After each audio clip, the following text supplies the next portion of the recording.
Hello everyone. So here I am thinking out of the box with my friend, Ministry of Non Issues. We were having a friendly discussion a few days back and we thought to record it.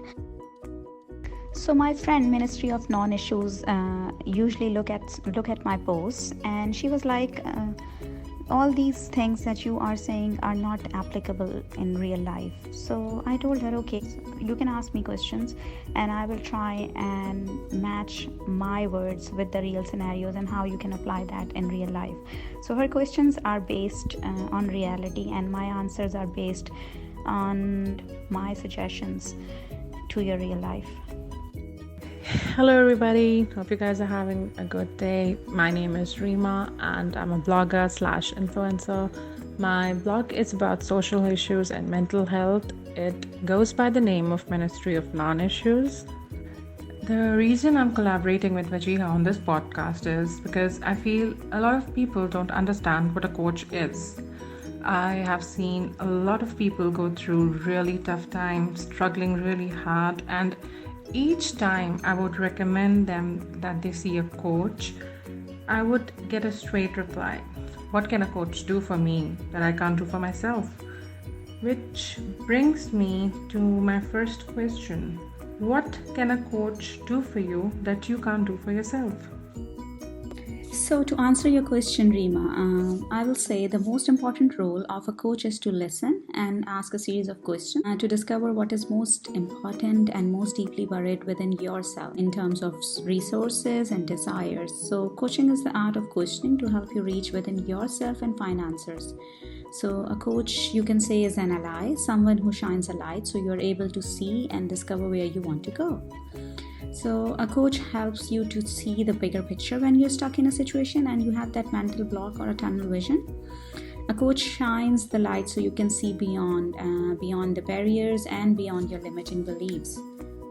And as a mindset coach, I believe that everything starts with a thought. So I try and help men and women through their deepest, insecurities and limiting beliefs, so they can take action and finally start living life on their terms. So I help them walk through it, I help them on the journey, and I'm there to observe and to remove any barriers that they feel along the way.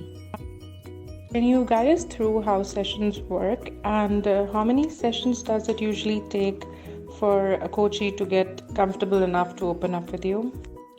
Getting to know a person is part and parcel of the first session, where one gets to fill some data into the forms where essential questions have been asked, and also a one-on-one talking session where the client provides as much information as possible in a subtle manner. So this information is obtained by the coach in a professional manner, but without giving it the feel of an interrogative sitting. So building a rapport is essential for a coach, for which he or she is trained properly. Since today we are talking about self-limiting beliefs, one huge difference comes when you move out of your comfort zone. Let's say there's this boy moving from a small town to a big city after getting admission into a prestigious college. What should be his mindset? I would like to take this opportunity, Rima, to explain to our audience that these answers will be very generalized. So every person has a different scenario and we cannot fit everyone in one particular criteria. So I will be giving generalized answers depending on the questions. So I would say any presented scenario is totally different according to the background, upbringing, and environment, as well as education. So, in a general manner, the input about someone who's entering a newer and prestigious educational environment, there's always a feel of being a deserved individual that shall prevail within the individual. So, however, there is always a cushion that needs to be put in place to absorb and imbibe the environment that he or she encounters all of a sudden. So, trying to find individuals who are like-minded always help to get assimilated into the environment more easily. The cushion needs to be set around 3 to 6 months in order to avoid an uncomfortable effort for the same. There always aren't tulips and roses around, yet being with like-minded people helps being somewhat in that comfort zone while getting used to all of it. Thank you for explaining us so well. One more thing I would like to ask you regarding this question is, Of course, moving from one place to another is a huge shift of culture, but at times it causes identity crisis. You feel like you don't fit in, or just to prove that you fit in, you start acting or pretending to be this new person, which, of course, after some time gets really overwhelming. What do you have to say about that?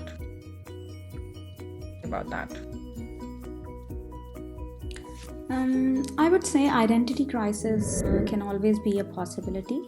Yet, someone who has an issue being himself or herself has the possibility to get into such an issue.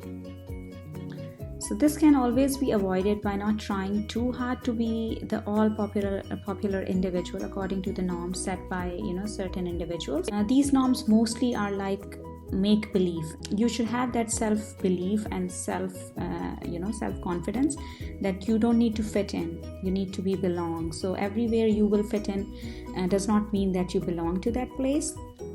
And secondly, you have to adapt to an environment and not adopt that environment. So when you are trying hard to adopt the environment, then you lose your identity. So it's always important to adapt but not to adopt.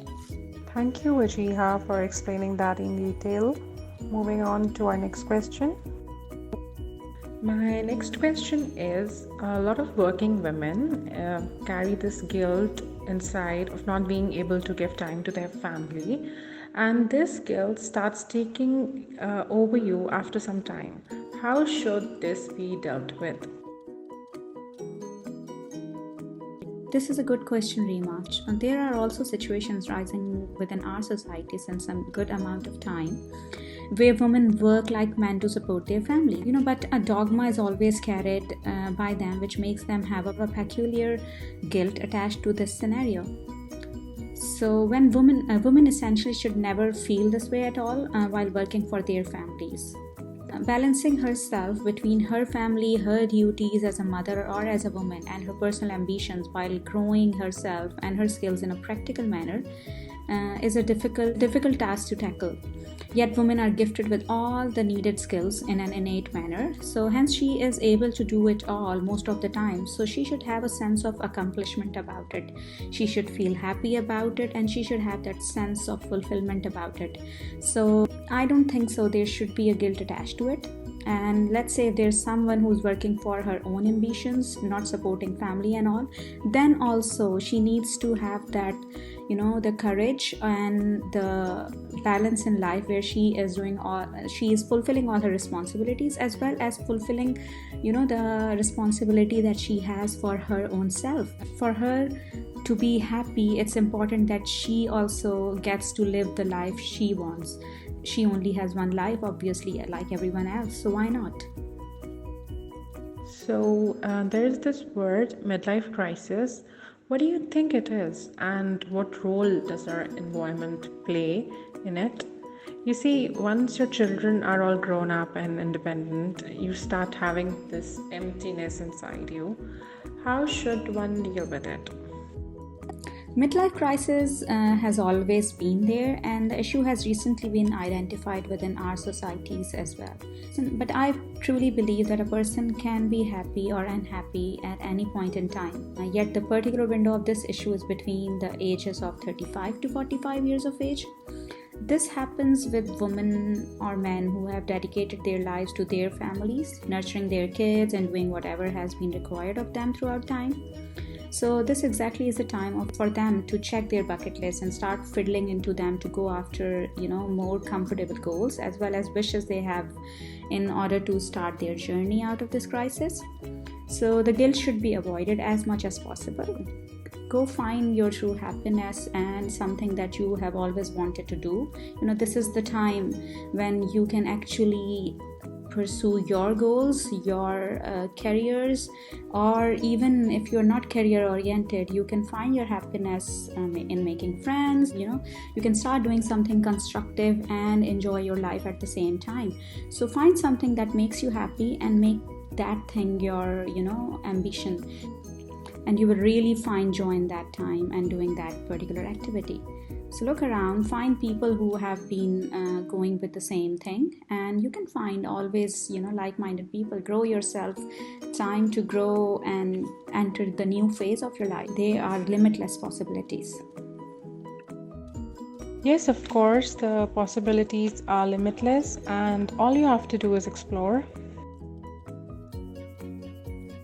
We talk a lot about negativity affecting us, but what can we do to keep things positive for everyone around us? What can we contribute to the society? What are those few things that we could do just to improvise the environment around us, at least? So, to answer your question, Rima, I will say, acceptance is the key.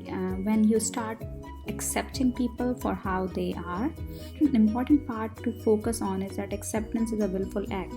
So, in other words, it's a choice. So, you have to accept others around you, and then you be your authentic self. You don't change your own self. You find something negative inside you, or people give you a feedback, take it and start working on it. So be your authentic self, be your real self to people. So choose the right place to speak. So if it's not your place to speak, it's better to stay quiet, and it's better to not be a part of an argument that's not yours. And last but not the least is you live by example. So you live by example in a way where you would like to live your life like how you want people to treat you. So let's say if you want people to respect you, start giving respect. If you like people to be kind to you, start being kind to others, and all these things. So you live by example, you set an example for your boundaries and your ground rules, and then others will follow. Thank you, Vajia. That is one answer that I believe we all should work on. Which brings me to my last question. We get advised a lot to keep good company. What is a good company? So, a good company isn't always about people or something that inspires you, you like to do, or motivates you to be your best. And to do your best is also a good company. It can range from good books, good music, to motivational speakers, or most importantly, someone you can rely upon, or a group of people of the same nature. So every phase of life can get you to be attached to different sorts of individuals according to your emotional and psychological windows at that particular point in time. Key friends or company can be there, but as mentioned earlier, variables are always there and they play an essential role. So always watch out for them and not be startled of any variable coming up. Only that can keep you composed enough to deal with upcoming scenarios in a better manner, or even be prepared and better equipped for the same. Look around, find your people, and get connected to them. Every phase of life demands a different group of people, and you need to find your people according to your stage at that time in life. Thank you, Vajia, for enlightening us. I hope it helped our viewers as well. The way you have always guided me, I really wanted others to know that coaches like you are out there to help. And with that, we are done with today's episode. If you found it inspirational, please follow and share us. And we will be back with more motivational, inspirational, and fun episodes. Love yourself wholeheartedly. Take care. Bye. I hope, Rima, my answers were good enough to satisfy you. And if there is more, I'm always here. You can always contact me, and I will be happy to answer. I would also like to tell this to our audience that we are here to take all your questions and answers. So if you have any queries or any questions or any concerns regarding your personal life that you would like to discuss or share, you can send in your questions, and Rima would love to be your voice.